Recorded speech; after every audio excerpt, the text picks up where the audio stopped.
Mataram kuno merupakan salah satu kerajaan besar di Nusantara yang berkembang pada abad ke-8 hingga ke-10 Masehi. Salah satu jejak kejayaannya yang masih tersisa melalui arsitektur dan candi-candi Megah yang masih berdiri hingga saat ini. Di balik bangunan monumental itu tersimpan sejarah panjang perkembangan teknologi dan perpaduan dua tradisi besar yaitu Hindu dan Buddha. Berdirinya kerajaan Mataram kuno disebutkan dalam Prasasti Canggal tahun 732 Masehi yang menyebutkan Raja Sanjaya sebagai tuk penting awal kerajaan. Sementara itu, pada Prasasti Matyasi tahun 907 Masehi, memuat silsilah raja-raja Mataram dari Sanjaya hingga Balitung. Dalam perkembangannya, wilayah ini diperintahkan oleh dua wangsa besar, yaitu wangsa Sanjaya yang beragama Hindu Siwa dan juga wangsa Shailendra yang beragama Buddha Mahayana. Keduanya menciptakan toleransi dan perpaduan budaya yang tampak jelas pada relief candi yang berisikan kehidupan masyarakat. Menjelang abad ke-10, Empu Sindok memindahkan pusat kerajaan dari Jawa Tengah ke Jawa Timur, sebagaimana yang tercatat dalam Prasasti Anjuk Ladang tahun 937 Masehi. Seni dan arsitektur kerajaan Mataram kuno mencerminkan perpaduan nilai religi dan kemajuan teknik bangunan pada saat itu. Candi-candi yang bercorak Hindu mengikuti prinsip Vastu Sastra dari India, namun tetap mempertahankan identitas lokal. Beberapa ciri utamanya yaitu yang pertama, pembangunan candi yang penuh ornamen geometris, manusia, hingga flora dan fauna. Yang kedua, penggunaan batu andesit sebagai bahan utama pembangunan candi. Yang ketiga, orientasi bangunan candi yang menghadap ke timur atau ke barat yang sama-sama memiliki makna simbolis. Dan yang terakhir, kuatnya pengaruh ajaran Vastu Sastra pada arsitektur Hindu. Candi Borobudur dibangun sekitar tahun 780 sampai 850 Masehi oleh dinasti Shailendra sebagai stupa Buddha terbesar di dunia. Bangunan ini tersusun dari sekitar 1,3 juta balok batu andesit dengan memiliki tinggi 35 meter dan berdena 123 kali 123 meter.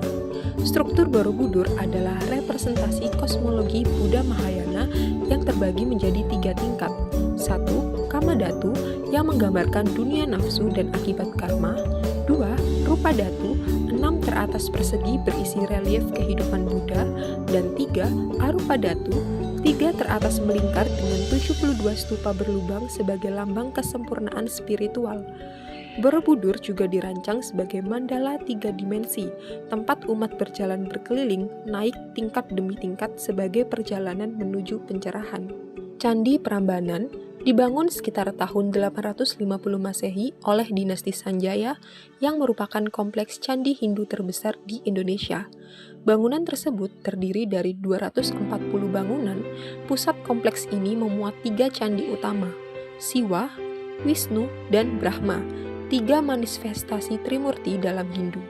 Relief Ramayana di dinding candi menjadi media spiritual dan edukatif bagi masyarakat. Pembangunan Prambanan juga merupakan pernyataan politik dinasti Sanjaya untuk menegaskan supremasi Hindu di Jawa Tengah setelah masa dominasi Shailendra. Keajaiban candi-candi ini tidak hanya terletak pada ukurannya, tetapi juga teknologi konstruksinya. Batuan disusun menggunakan sistem interlocking tanpa semen. Teknik ini memungkinkan struktur bergeser saat gempa tanpa adanya reruntuhan.